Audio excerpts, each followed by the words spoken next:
The broadcast is now starting. All attendees are in listen-only mode. Hello, everybody. Thank you for joining our webinar, Budget Forecasting Solutions with REMI. REMI Associate David Casazza will be presenting this webinar.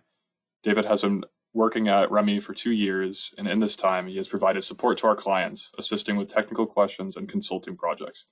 My name is Brian Reel, and I'm the Marketing and Event Coordinator at REMI. As long as time permits, there will be a Q&A section at the end of this webinar. You can ask questions as they come up at any time in the question box, and with the remaining time after the presentation, I'll ask these questions to David. If we run out of time, we'll make sure to reach out through email to anybody who didn't get their questions answered. A recording and slides from this webinar will be available on our website shortly following the end of this presentation, and a link will be sent to your emails that contains these resources. We encourage everybody who has any questions about this presentation or REMI to reach out to us at info@remi.com, and we'll promptly assist you. Take it away, David. Great, yeah, thanks so much, Brian. Welcome everyone to our webinar on budget forecasting solutions with REMI. Be going forward now. So just a brief overview of what we'll be going over. First, we'll be just talking about economic modeling in general, very briefly, and then introducing you all to REMI and our suite of products that we'll be talking about today. If you're new to REMI, obviously welcome, and if you've attended our webinars before, hopefully it'll be able to glean some more information about REMI as well as our products and services and our experience in this field of budget forecasting. After that overview and going through the details of the REMI model, and specifically also of Tax-PI and REMI SEI, we'll also be looking at some of the results, the inputs and output results of a sample simulation. The simulation that we'll be going over is an increase in transfer payments. Specifically, we'll be looking at trying to model a child tax credit in the state of Oregon. So we'll be able to look at some of the dynamic results of that simulation. Following that simulation, we'll go through a Q&A session. Feel free to put any questions down as we go along, and I'll be able to answer those to the best of my ability at the end of the webinar. And as Brian mentioned, any additional questions, maybe some more in-depth questions or topical questions, I will be sure to respond via email to you all.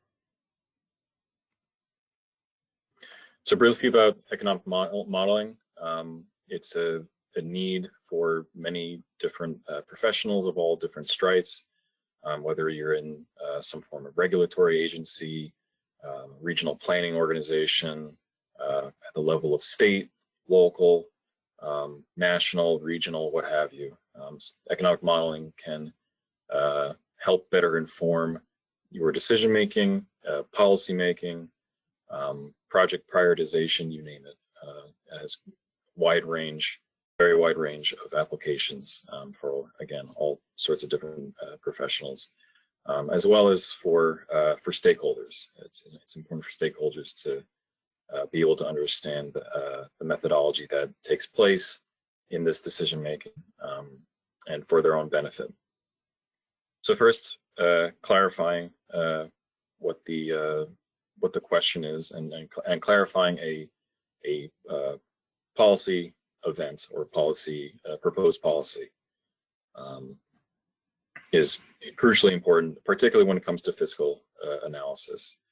Whether it's you're trying to maximize tax revenue, which is oftentimes the focus, or just simply seeing the impacts of a policy that is maybe not from the get-go, from initially trying to maximize revenue or to increase tax revenue, to see the impacts on the larger economy. And that is what in part makes Tax-PI fairly unique when it comes to fiscal analysis and kind of the intersection between fiscal analysis and economic analysis and forecasting. The calculation part, calculating, that's where the REMI model comes in. in true force, and that's where really we are able to make better decisions and see the results of those decisions. And finally, communicating to stakeholders, again, whether it's voters and residents in an area, or another agency, a higher agency, or what have you. These are all kind of pretty crucial parts of proposing and vetting and then defending different policy decisions and positions. Again, particularly when it comes to fiscal analysis. And as we'll go through it, we'll see that the REMI model is well equipped to address these three different concerns. So we're just going to introduce REMI to you all. REMI has been conducting economic forecasting and modeling since 1980. Our main focus is just improving public policy, and particularly seeing public policy benefiting residents and citizens of whatever portion of the country that you're looking at, whether it's a municipality, a region, or at the state or at the national level. Each of these levels needs some form of modeling and forecasting to better inform their decision making.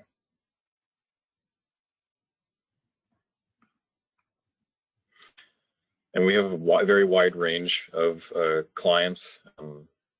Off the top of my head, we work with metropolitan planning organizations, departments of revenue, departments of transportation. We work with also private entities and different advocacy groups. But for our purposes, this is a brief snapshot of some of the clients that use Tax-PI as well as SEI to better inform their decision making.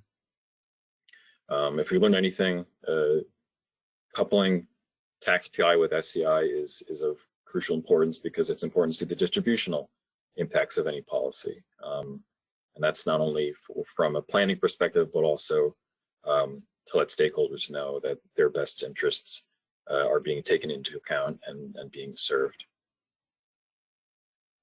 And these are just a few of the studies that have been used using Tax-PI and SEI. You can see the vast majority of these have to do with tax credits and reviewing and vetting those tax credits. But really anything fiscally related is able to be modeled in Tax-PI. That includes changes in different tax rates, a proposal of a new tax, or perhaps rolling back a tax. I know we've had discussions about the gas tax, particularly when gasoline was at such a historic high last year. But yeah, this is just like a small snapshot of our tax specific studies that we've conducted. So before we can go too much into Tax-PI specifically, this is an overview of how the REMI model works.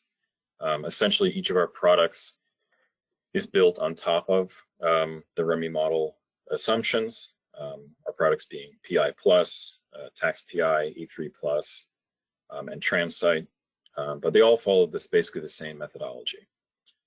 We ask a question that can be quite simple, or it can be very complicated with dozens of different policy variables extended over a number of decades, what have you. But it all starts with the question: what effects would Measure X have on the regional economy? And so we change one or more of the policy variables associated with Measure X, and sometimes it takes some doing to figure out which policy variable or variables are correlated with that change that Measure X would affect. And then once we establish those policy variables and those changes, we run a simulation in the REMI model. Now, the REMI model also has a baseline forecast that extends out to 2080. And essentially the way that we determine the impact of or the possible projected impact of a measure, such as the Measure X that we're talking here, is we compare the baseline forecast and those levels to the levels that we observe once we change those policy variables, adding or subtracting or changing a rate or what have you. And then we compare those two. And when we take the difference between those two levels, we can say that that is the impact of that measure. A good way to think about it is asking a what if scenario, and basically that's the intention of a simulation and comparing it to that baseline forecast. And as for the actual structure of the model and the principles that allow it to work in the way it does, it comes in 4 parts, which I'll be going over the next couple slides, but just generally overview. General equilibrium model, input-output capabilities, econometric equations, as well as principles of economic geography. So economic geography, basically we're trying to map out regional space without necessarily having something like ArcGIS, for example, that actually has like a spatial, it's like explicit spatial component. We have measures such as effective distance that helps reflect how these different regions are going to interact with one another. This is just a screenshot of our of the REMI model and the user interface. And here we have an overview of a example economic model. This one covers Southern California, and you can see that we have a number of those very small ones are actually sub-county regions. We then have larger county-sized regions. We have one that's the rest of California, and we have a much larger one which includes the rest of the United States. Economic geography takes into account that when you affect a change in those policy variables in one region, one or more regions, it's going to have an impact not just throughout the economy of that one region, but it's also going to have impacts on the surrounding regions. If, for example, more employment is more readily available in, let's say, the North County region there in the red, then you may see an influx of economic migrants coming in from the rest of California and other regions. So economic geography basically takes into account measures again such as effective distance to determine how much of an impact on those surrounding regions, and the region that's being immediately affected is going to change.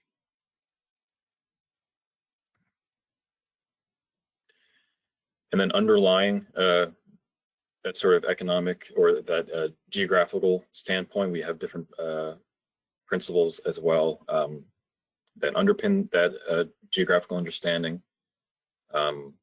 This on the right here, if you've been to our REMI webinar before, you've probably seen it a few times before. The best way to think of this this chart here is the boxes being actual data and numbers and variables, and then the arrows being econometric equations, where one policy variable such as population is going to have an impact on another one, such as the available labor force, and it will also be impacted by other variables, as you can see from the direction of the arrows. In addition to this, there's econometric equations, input-output modeling. Basically, it says that if we have a change in one industry or one sector or group of industries, then they're not just in isolation. Just as no one region is in isolation, also no one industry is in isolation either. If we have an increase in construction, for example, which is often a concern for large infrastructure projects, for example, that we deal with a lot, you're not just going to see an increase in construction employment. You're also going to see that construction industry drawing on other related industries for raw materials, transportation of the raw materials. If it's something like retail, it's incumbent on the materials and the goods and services that they are then providing to end users. So it takes into account all the kind of interconnectedness of both the regional, different portions of the regional economy, as well as the different industries that make up those regional economies. And economic equilibrium, probably the best way to visualize this is if there's some kind of change in the economy, a shock, let's say. If you have a boom in employment, for example, we might expect some form of then bust going below the baseline forecast for looking into the future after that. And essentially, it's returning to some form of equilibrium state.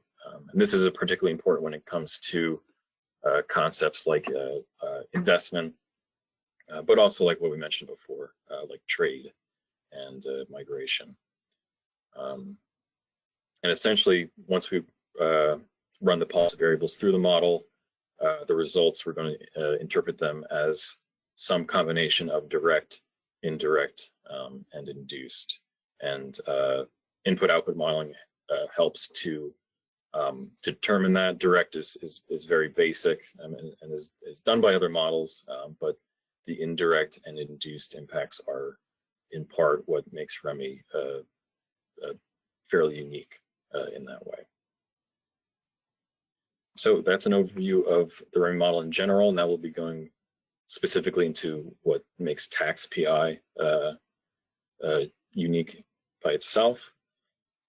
And essentially, Tax-PI allows for an interaction between economic variables and the revenue raising and the expenditures of state and local entities, whether it's a municipality, whether it's the whole state being run by a Department of Revenue, what have you. That's what it is aiming to reflect the interaction between the two. And when we say, we talk about dynamic modeling, has to do with seeing those changes on a year-by-year basis, as opposed to seeing an immediate impact with no basis for time. This is particularly important for fiscal analysis. And we'll go over what exactly that means. Say, for example, that we have a change in a tax rate, let's say, increase it by a few percentage points, decrease it, what have you. We're then going to see a direct impact if we have a tax base of 10,000 people, we increase the tax rate by 1%, maybe you would expect to increase the tax revenue by 1%. But dynamic fiscal modeling takes into account that the economy and the tax base and taxpayers are not necessarily going to behave that way, because there's going to be a change in business and personal incentives. If the tax rate becomes too high to do business in the area, so there may be a tamp down in economic activity by the business or by individuals. So we'll have an observed behavioral response that will in turn make a change in the tax base and spending determinants, which in turn may change the spending capabilities of the region that we're looking at from there, and so on from there. A good kind of callback to think of this, if we're all familiar with the Laffer curve that was kind of very much pushed in the 1980s. This is in a sense trying to reflect the idea that by increasing or decreasing effective tax, that you're not necessarily going to be increasing or decreasing your tax revenue on a one-to-one level. So these are some of the applications for Tax-PI that have been used over the years, and also some of the fairly important applications, not just for tax, not just thinking of things purely from a tax and fiscal standpoint, but the implications for funding education, public health, what have you. So Tax-PI is this one specific portion of the analysis that we'll be doing today. An additional layer on top of that is REMI SEI, or REMI socioeconomic indicators. And SEI is very related to issues of equity and inclusion that we've seen over the past few years, coming really into full force in terms of policy formation. And it allows for many different topic areas to be analyzed, including tax and fiscal analysis, to be analyzed from that perspective. And obviously has a wide range of applications and stakeholders and interest groups and what have you. And it does so by examining the results that the REMI model puts out in greater detail and greater granularity. So instead of just seeing the number of jobs, perhaps the number of jobs by industry, we're actually going to be able to see the jobs by educational attainment. So perhaps a policy makes a large number of jobs, but they all require a college or higher level of education. Is that actually serving the stakeholders in that regional economy? And you can see some of these other output variables that it's capable of, all of them being very important, really to the aims of dynamic analysis in general, but are just now being more and more taken into account, and realize that really does change how people view the results of dynamic analysis, and impacts the use of that dynamic analysis as well. So now I'll be going through a sample regional simulation that we've prepared. I'll be kind of going over a little bit of how we actually input some of the changes in policy variables, as well as going over those results, like I mentioned. So, as I said before, we're going to be looking at a child tax credit in the state of Oregon. The policy variable that corresponds with a tax credit is going to be transfer payments policy variable. This is a simpler example, but a lot of the time, kind of the nuance of getting the REMI model to work in the best way possible is essentially linking ideas that we have and portions of a policy to policy variables that the REMI model can understand, essentially, it having its own sort of internal understanding and vocabulary and terminology. So in this assumption, we are going to be increasing transfer payments by $100 million per year to take into account this child tax credit. And we'll be able to see the impacts of that tax credit year by year going forward. And this is an important portion to note, is that even though the change is constant on a year by year basis, we're not going to see a constant change in the other result variables that we go over, as I'll show you in a moment here. So we have an increase in $100 million per year, year by year, and we see not a uniform increase in these measures of personal income output in GDP, but we do see that it increases over time compared to baseline. The baseline in this case is it's reflected as or the change rather is reflected as a percentage. So you can see that I think a couple of the measures are returning to essentially being at the baseline over time. But let me see, personal income actually, yeah, is remaining above baseline levels going into the future. So it has like a long-term tangible, real impact.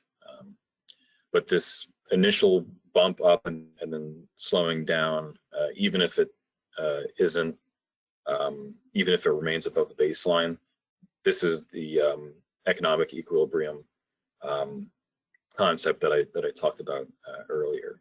So even though one of these variables is remaining above the baseline forecast, it has achieved sort of a new level of equilibrium. This forecast goes out to 2035, so it may be the case that actually going forward, like several decades, that that third variable up at the top there will come more and more in line with the baseline forecast, but that remains to be seen. So that last chart with the GDP output and personal income, that is an output that is normal to any REMI model. Any REMI model comes equipped with that. But this part of the user interface is specific to Tax-PI. So this is basically tracking where the origin of revenue and the difference in the revenue. So we can see that revenue is actually increasing over time, and it comes from these individual income taxes and selective sales taxes. And this is important to note that Oregon does not have a general sales tax or a use or transaction tax. If you under taxes recently, I'm sure you're familiar with that concept of a use tax. But yes, that's in part why income taxes are such a large part of the revenue here. And now we're going into the SEI results. If you can see on the left portion of the screenshot here, SEI brings a new tab as well as a few different sub-tabs to go over the results in a more granular distributional way. Here we have the tax base or the residents of the state of Oregon divided into different income categories. And from these results, we can see that the first, second, and middle quintiles, or divided into groups of 20% each, increase their consumption power within the state of Oregon. So that's a positive thing. Not only is the policy relieving some of the tax burden on families, it's also increasing their consumption power, which can have a positive impact on the regional economy.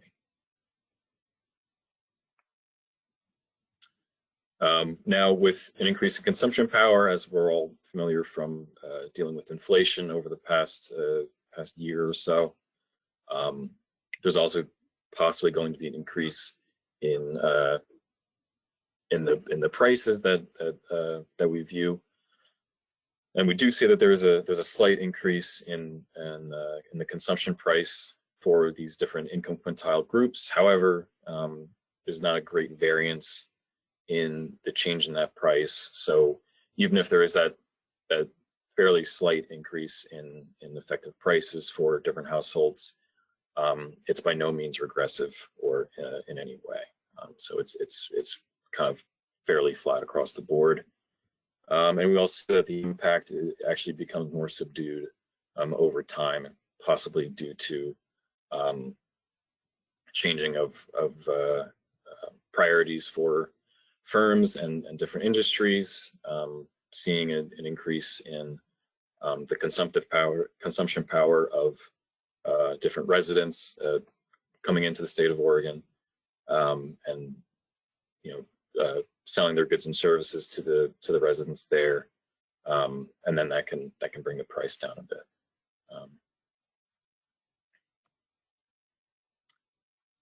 Finally, we have compensation distribution, and we can see that this one is not the same story as the last one we saw. The first, second, and middle income quintiles have received the largest percentage increase in the baseline, or from the baseline rather.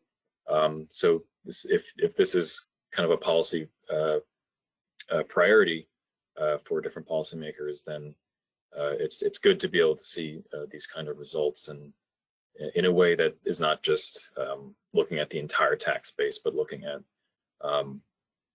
them by income groups.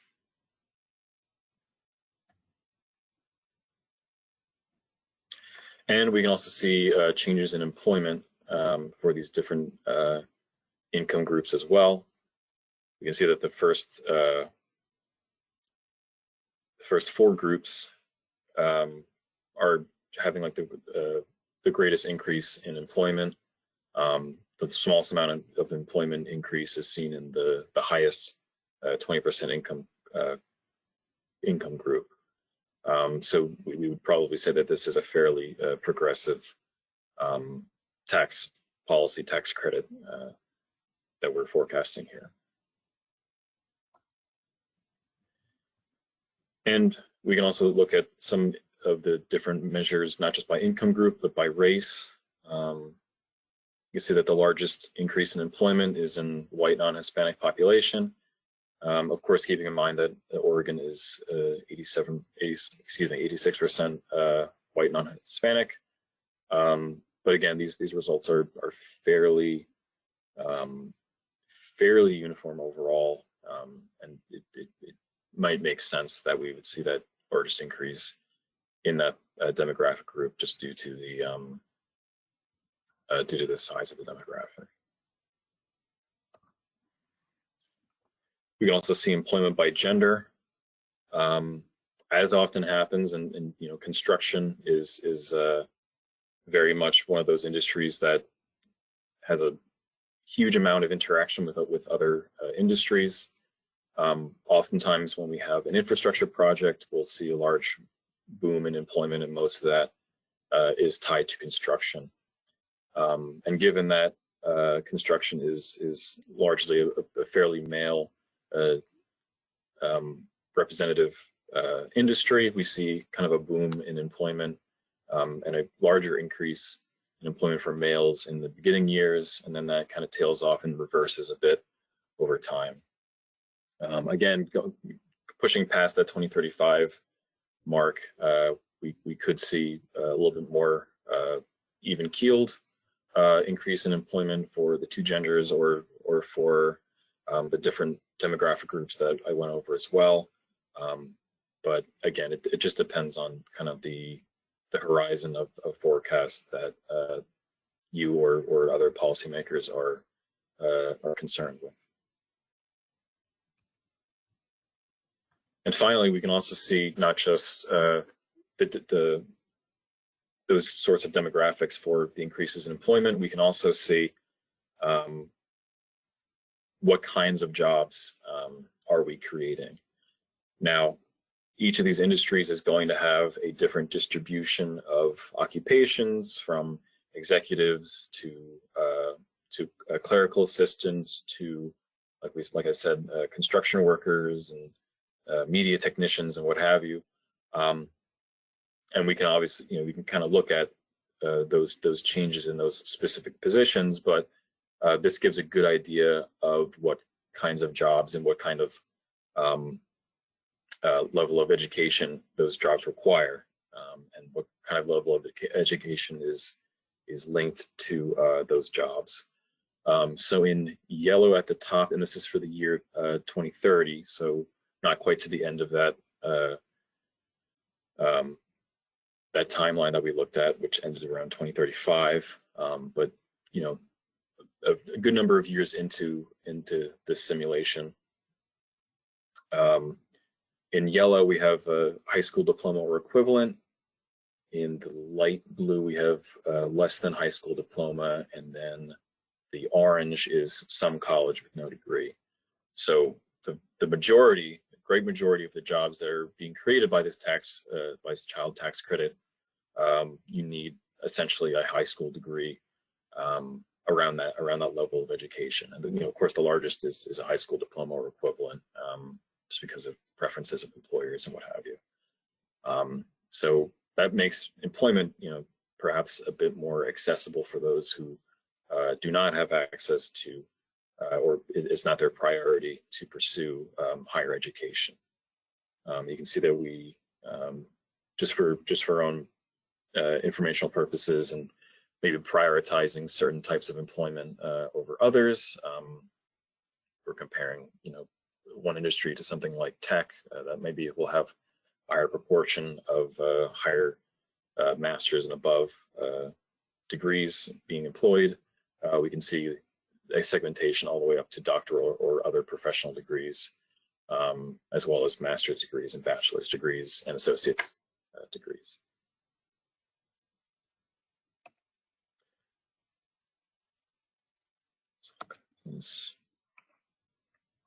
So this has been a pretty good look about the intersection between fiscal analysis as well as the socioeconomic indicators analysis that we looked at.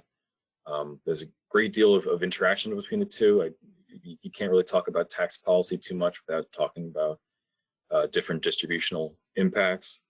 And I hope today that we've gone over kind of an example of how those two can kind of work in conjunction with one another to better inform policymaking and to see better the impacts of proposed policies.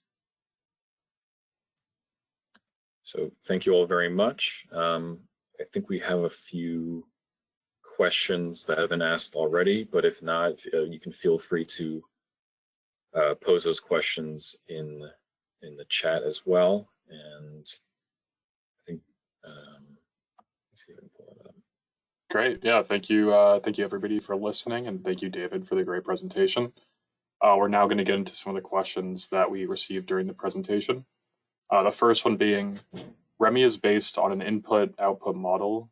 It is closed form and based on stylized facts. How does REMI incorporate exogenous shocks and externalities? Yeah, good question.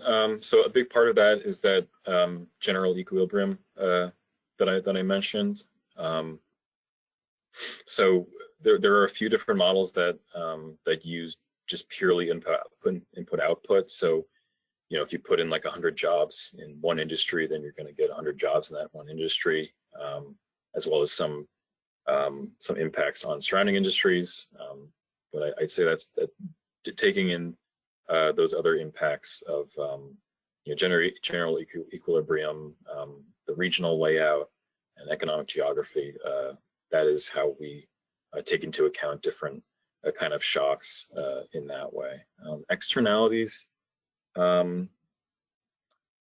think I'd have to think about that, but when it comes to just shocks to a region, the REMI model is really well equipped for that. The best one I can think of is attempting to forecast the impacts of Hurricane Katrina when that came in from the Gulf. And the Army Corps of Engineers kind of did a retrospective to essentially check what were the actual impacts of Hurricane Katrina, and they showed that the REMI model was very adept at kind of predicting the impact and that dynamic impact over year by year of the effects of that event. Great, thank you. Can you clarify what the red output line refers to? This was about 10 minutes ago. I think one of your forecasts. Okay, well, yeah. So output, it can be measured in a couple different ways. I think but the best way to think about it is essentially sales for all the different industries in the region. Similar to how we try to measure economic activity through GDP versus GNP, are we measuring things by the total value of goods and services sold, subtracting the value of different inputs. So are we measuring the value of final goods sold, which is I think essentially how we value output in the REMI model. Or you could also measure it by, let's say, total income of different firms and households. So that's what output is measuring, is essentially you can compare it to like GDP. We obviously we do also measure GDP, but it's not totally as inclusive as GDP. Great. You kind of went into this next question a bit ago, but I'll read it again just to see if you have anything to add on it. Can you give an example on how you deal with systemic shocks, informational friction? Yeah.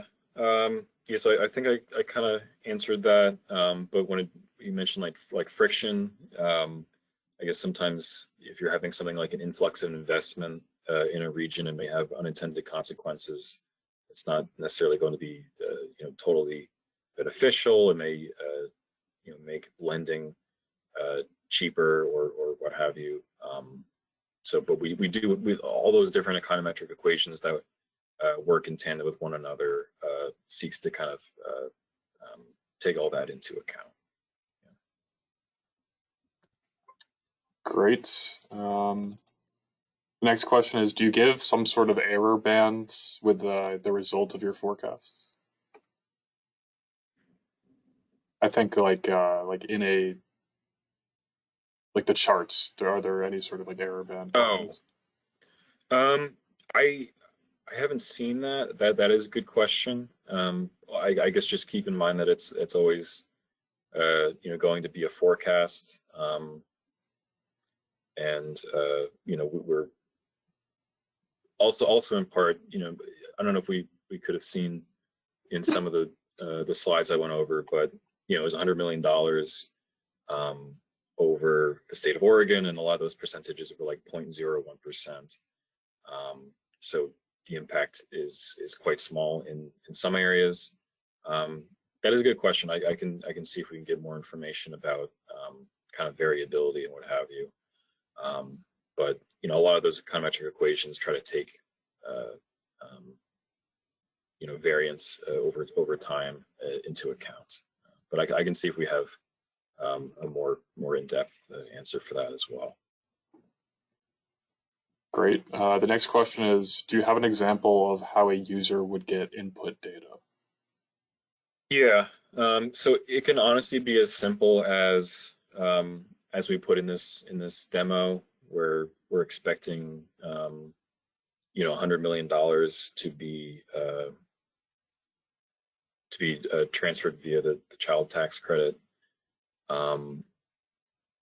There's a really like a wide range. If we're talking about, for example, Translite, which is not immediately relevant to tax-PI, some of that input data is from traffic demand modeling, which then gets translated into REMI policy variables. We have a really hands-on approach to determining inputs to the model for even just for end users. We have unlimited technical and I call it analytical support. So if you're trying to figure out how to input simulations into the model, we'll help you out with that a great amount. And of course, if we're doing something more hands-on, where our analysts and associates are actually running the model on your behalf, then we'll also work with you a great deal on that. But it definitely does depend on the project or on the policy question that's being asked. Great. Another question that I can quickly answer, is it possible to get these slides? Yep. In about an hour, we'll have these slides and a video recording of this webinar posted to our website, and we will send that link to your email that you registered for this webinar in. So again, in about an hour, you'll be able to use this video and these slides as a reference. And another question we have is, when you do dynamic modeling, what kind of assumptions do you have to make? And then they gave some examples of like continuous, discrete, or Monte Carlo.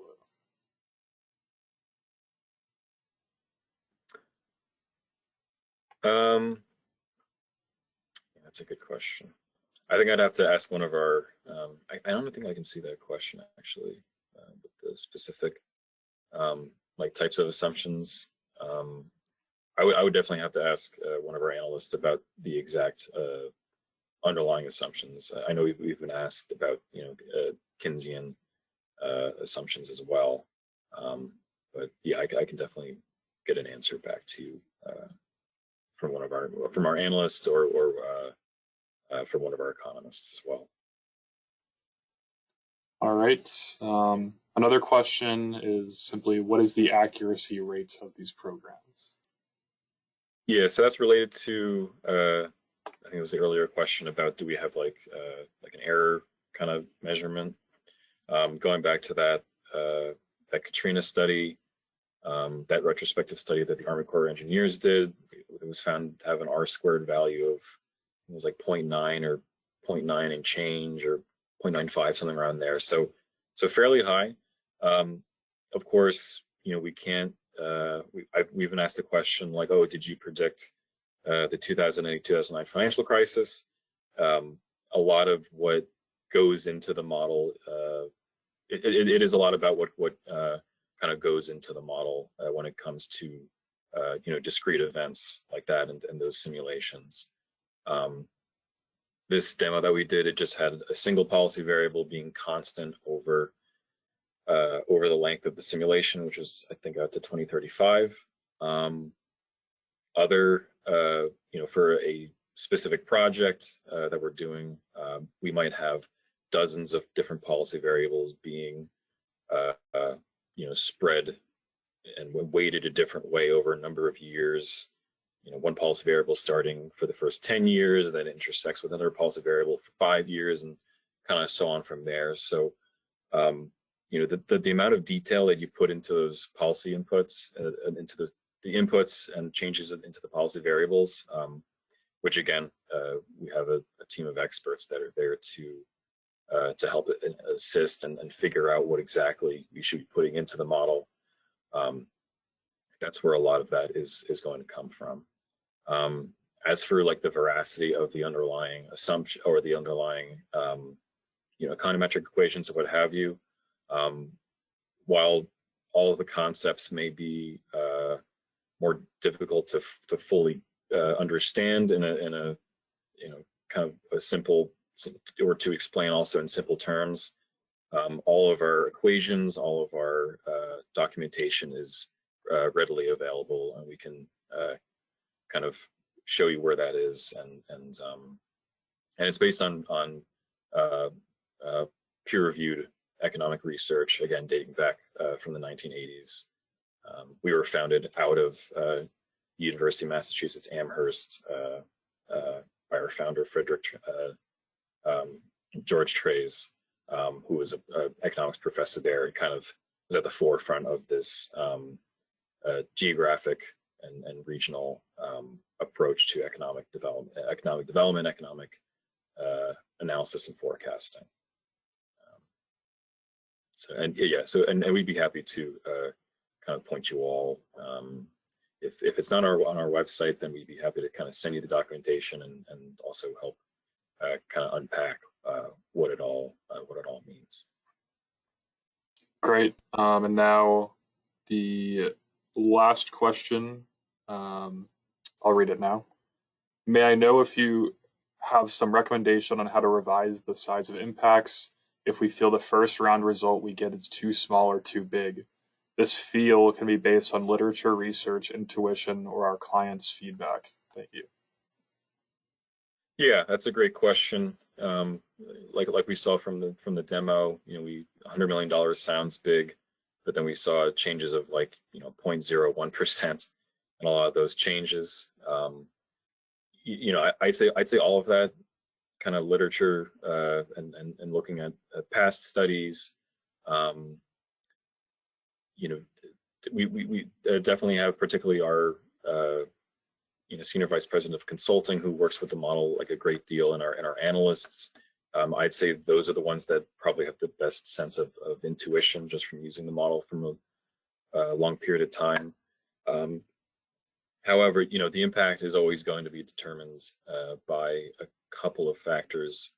One is going to be just the size of the economy, which oftentimes is determined by the size of the region. But also, how do we divide up the region. So if we have, going back to that screenshot of the of kind of like the economic layout of the California model that I just kind of gave it as an example.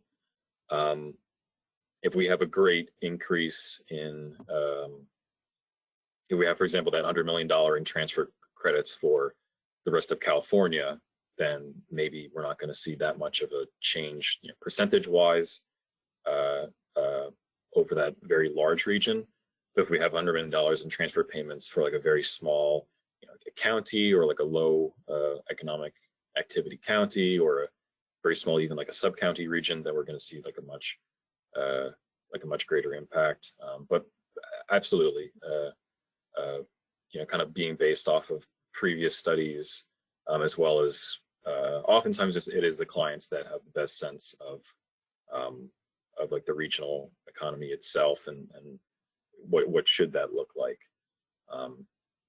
And when we get those initial numbers, right, we can't just say, for example, that $100 million figure for the child tax credit, that's not coming from legislation saying we're allocating $100 million towards families. It's based on assumptions of, okay, we're doing perhaps it could be a percentage, it could be, I think usually it's a certain amount. Let's say it's like $650 per family or something like that. And then we're assuming that, we have this number of families that are going to take advantage of that tax credit and are eligible for the tax credit. Maybe it's based on income levels. So you start relying on a bunch of demographic data outside of the model, and demographic and fiscal data outside of the model. So you can be making a lot of assumptions even before you put those numbers into the REMI model, and then maybe you can see what that impact is and say, oh, that's not as much of an impact. We expected to see more of an impact. So that may require going back to how do we get that input in the first place. I think that was kind of about sourcing input data. That's always like a big question of how exactly do we get this into the model? Because oftentimes those policy variables are reflected by an actual level or like an actual dollar amount. Sometimes it can be reflected in a percentage change, but oftentimes it's reflected in a dollar amount, or like a number of jobs, for example. So, yeah. Great. Well, that looks like it was all the questions. So again, a copy of all these slides and a recording of this webinar will be available shortly on our website. And again, we'll make sure to get that email out to all of the emails that you use to register for this webinar. We encourage anybody with questions about this webinar or about REMI in general to reach out to info@remi.com, the email address. Again, thank you everybody for attending. Thank you, David, for the great presentation. And we hope you have a great day. Thank you, everybody.